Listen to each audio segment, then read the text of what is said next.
Assalamualaikum warahmatullahi wabarakatuh. Waalaikumsalam warahmatullahi wabarakatuh. Kakak Laten, mohon maaf minta waktunya untuk mengadakan wawancara untuk mengisi tugas kami di modul CGP modul ketiga, yaitu tentang pengambilan keputusan dari stakeholder atau dari kepala sekolah. Saya minta waktunya ya Bapak untuk kegiatan wawancara ini. Kami mengambil pertanyaan sesuai dengan yang ada di LMS Bapak. Yang pertama yaitu bagaimana Bapak selama ini dalam mengidentifikasi kasus dilema etika. Nah itu yang pertama, pertanyaannya itu bagaimana Bapak selaku kepala sekolah SMP 4 mengatasi kasus dilema etika. Untuk pertanyaan yang pertama dengan dilema etika ini kan berkaitan dengan ini yang ditanyakan kan khusus untuk Bapak Ibu atau untuk seluruhnya atau siswa juga bisa untuk Bapak Ibu guru, bisa untuk siswa juga. Untuk siswa kita buat aturan, artinya saya sudah termasuk termasuk juga aturan dari kepala sekolah, karyawan, dan juga mungkin dalamnya ekstra yang langsung berkaitan dengan apalagi kita sekarang menyangkut kaitan dengan pendidikan karakter. Identifikasinya itu kan ada biasanya yang ketika ya apa namanya yang kesiswanya yang pertama kali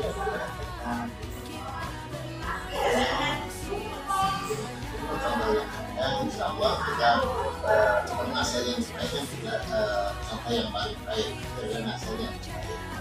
Dari contoh yang ada misalkan kita memberi contoh mungkin ada satu surat yang belum sesuai dengan penerapan kita, maka itu kita akan secara khusus ya Bapak pinanya. Terima kasih. Untuk berikutnya Bapak, bagaimana Bapak itu mengambil keputusan, menjalankan pengambilan keputusan, terutama jika itu ada suatu keputusan yang itu melibatkan dua pihak Bapak ya. Kan suatu keputusan ada yang menghasilkan ya Pak, dua keputusan ya itu maksudnya gitu. Itu bagaimana kita bekerja sesuai dengan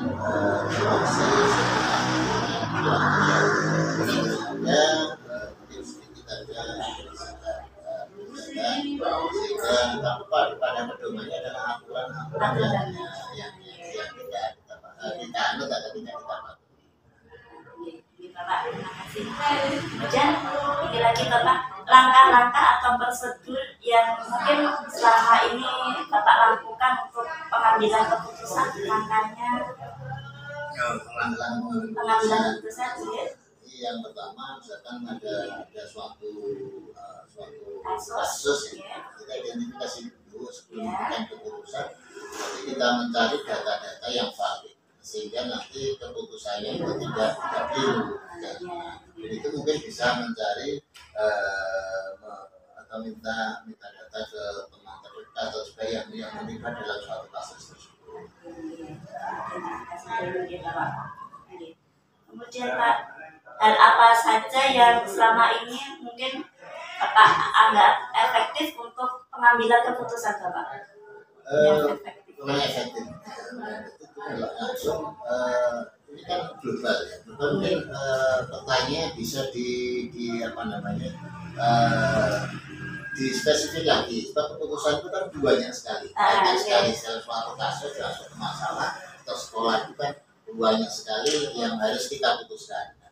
Salah satunya itu paling efektif yaitu dengan langsung saja kita baik itu bisa tertulis dan juga bisa tidak tertulis. Kalau tidak tertulis kan suatu ada suatu kondisi A membuat kesalahan misalnya, Iya. kita panggil dulu itu kan pakai tahapan Oh, iya. sebelum Dipanggil secara khusus gitu Pak. Iya. Kemudian Bapak tentu dalam pengambilan keputusan itu ada tantangan gitu Pak. Nah itu bagaimana Bapak menghadapi tantangannya itu? Kan dalam mengambil keputusan pasti ada jangan seperti itu, pro-nya ada. Nah itu kan tantangannya bagaimana? Tadi dari awal kita sudah sampaikan bahwa untuk mengambil keputusan itu kita punya data yang valid, punya data yang lengkap, sehingga atau sebelum kita memberikan keputusan otomatis kita berada di pihak yang benar. Putusannya itu harus benar karena apa? Karena kita punya data yang valid. Jadi kalau pro kontra itu ya wajar, masuk di dunia itu wajar, tapi dasar kita adalah hal kebenarannya, mana yang harus kita luruskan, mana yang tidak. Itu tetap jalan terus. Oh iya Bapak, terima kasih. Dan ini Pak lagi untuk pengambilan keputusan itu adakah semacam tata cara atau jadwal Bapak? Di jadwal sebaiknya keputusan itu ada punya waktu, sebab kalau tidak dijadwal nanti mungkin ada timbul lagi permasalahan yang baru. Itu pasti ya. Jadi kerjaan yang dikatakan ya kita jadwal, kita pastikan berapa sehari, 2 hari, atau mungkin sampai lama 1 minggu. Jadi itu nanti kita punya target, sehingga misalkan ada permasalahan yang baru kita tidak numpuk. Ya, tertimbun ya. Gitu Pak, didata dulu mana yang urgent ya Bapak, mana yang penting dahulu ya. Kemudian Bapak, adakah seseorang atau faktor-faktor yang mempermudah Bapak dalam pengambilan keputusan? Yang mempermudah, yang pertama itu mungkin dia bisa memberikan itu. Mungkin ada apa niku fasilitas kantor nopo pripun itu kan bisa. Iya. Itu jelas. Dari awal kan kita mencari fakta, mencari data itu kan selalu melibatkan matematika, selalu rekan kerja kita yang berada di ujung tombaknya. Nah dari situ kita keputusan itu pun kita juga akan kita musyawarahkan dengan KLB itu, tidak keputusan pada diri sendiri. Diri sendiri itu kan bisa subjektif, sehingga kita seperti tim lah, ada teamwork yang semuanya ini keputusan kita bersama, jadi itu yang terbaik. Jadi nanti yang bertanggung jawab tetap kepala sekolah. Terima kasih Bapak, pertanyaan kami sudah dan Pak jawabannya alhamdulillah bisa menambah pengetahuan kami, dan kami akhiri. Assalamualaikum warahmatullahi wabarakatuh. Selamat pagi Bapak. Selamat pagi Bu Esti. Ya, terima kasih Bapak Agus telah meluangkan waktu Bapak untuk bersama dengan saya. Ya, ini saya mewakili tugas dari kelompok CGP Bapak tentang modul 3, yaitu tentang pengambilan keputusan. Nah, ya. Ini Bapak sebagai Kepala SMP Negeri 1 Magetan, ini Bapak. Ya. Nah, ini ada pertanyaan di LMS kami di modul 3 itu tentang pengambilan keputusan. Oh. Ya, Jangan sulit-sulit ya Pak ya. Iya Bapak.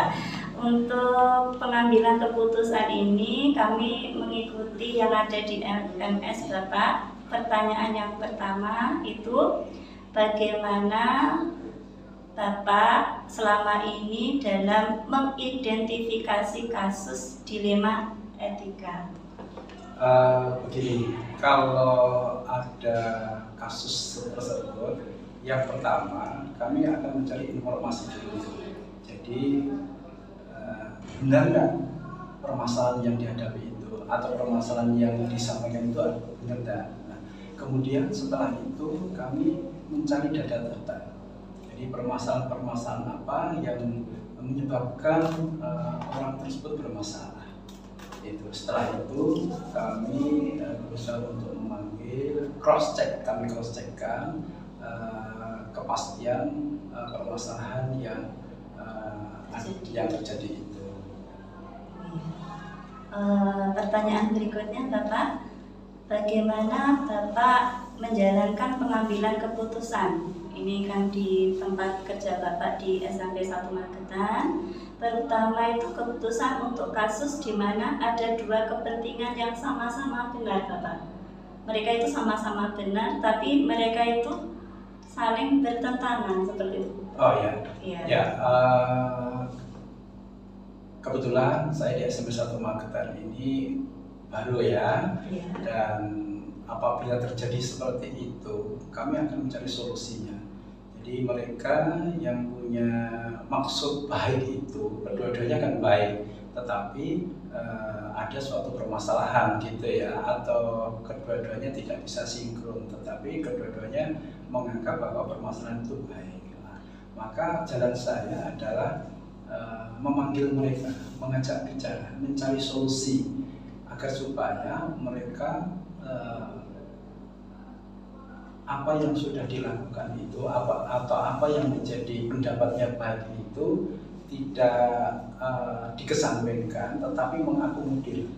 Jadi kami berusaha supaya semuanya bisa memahami akan keputusan dari sekolah. Jadi yang pasti kami mengajak mereka berbicara dua-duanya. Ingat ya Bapak. Berikutnya Bapak, langkah-langkah atau prosedur seperti apa yang bisa dilakukan untuk mengatasinya? Ya, yang pertama itu tadi kita mengajak diskusi bersama, kemudian kita lihat aturan-aturan yang ada. Nah, itu nanti dua orang itu atau dua kelompok itu kita panggil bersama, kita tunjukkan aturan-aturan yang ada yang berhubungan dengan permasalahan itu, agar supaya mereka menyadari bahwa sekolah bagaimana juga harus mengambil yang terbaik. Sesuai dengan aturan ya Bapak. Iya. Terima kasih. Yang kelima Pak, hal apa saja yang selama ini yang Bapak anggap efektif dalam pengambilan keputusan pada kasus DP? Mohon maaf nih. Iya. Situasinya Bapak. Yang efektif. Iya. Jadi kami selama ini di dalam mengambil keputusan memang melibatkan seluruh unsur. Jadi teman-teman dari wakil urusan, kemudian juga guru senior kami ajak bicara, kami ajak pendapat, termasuk teman-teman kantor juga. Sebelum kami mengambil suatu kebijakan, mereka kami ajak bicara, sehingga sedapat mungkin keputusan yang kami ambil itu bisa diterima oleh semua pihak. Terima kasih Pak. Berikutnya, apakah atau hal apa yang mungkin menjadi tantangan dalam pengambilan keputusan? Mungkin ada apa yang menghalangi Bapak dalam mengambil keputusan? Iya, tentunya itu ada mesti ya. Jadi dari setiap pengambilan kebijakan itu pasti ada yang puas, ada yang tidak. Ya, ada yang kontra. Nah, itu kami anggap itu hal yang biasa. Jadi bagi teman-teman yang mungkin belum merasa puas, barangkali mereka belum paham itu saja. Jadi kami mengajak mereka diskusi. Kemudian Pak, dalam pengambilan keputusan itu apakah Bapak punya tata kala atau jadwal tertentu Bapak? Kalau jadwal sih tidak ya, jadi menyesuaikan. Iya, menyesuaikan permasalahan. Dengan kondisi. Jadi kalau saat itu ada masalah, kita sedapat mungkin untuk segera menyelesaikannya. Kemudian Pak, apa faktor-faktor yang mempermudah atau mungkin bisa membantu seseorang, bisa membantu Bapak untuk pengambilan keputusan? Apakah ada nih Bapak? Iya, seperti yang kami sampaikan tadi. Jadi kami sedapat mungkin untuk mengambil keputusan itu mengajak bicara dengan senior-senior yang sudah ada, kemudian dengan wakil dan urusan, agar supaya itu tadi biar bisa diterima oleh semua pihak. Terima kasih Bapak atas penjelasannya, dan semoga bisa untuk kami terapkan nantinya. Dan kami akhiri, selamat Sekian, assalamualaikum warahmatullahi wabarakatuh. Waalaikumsalam warahmatullahi wabarakatuh.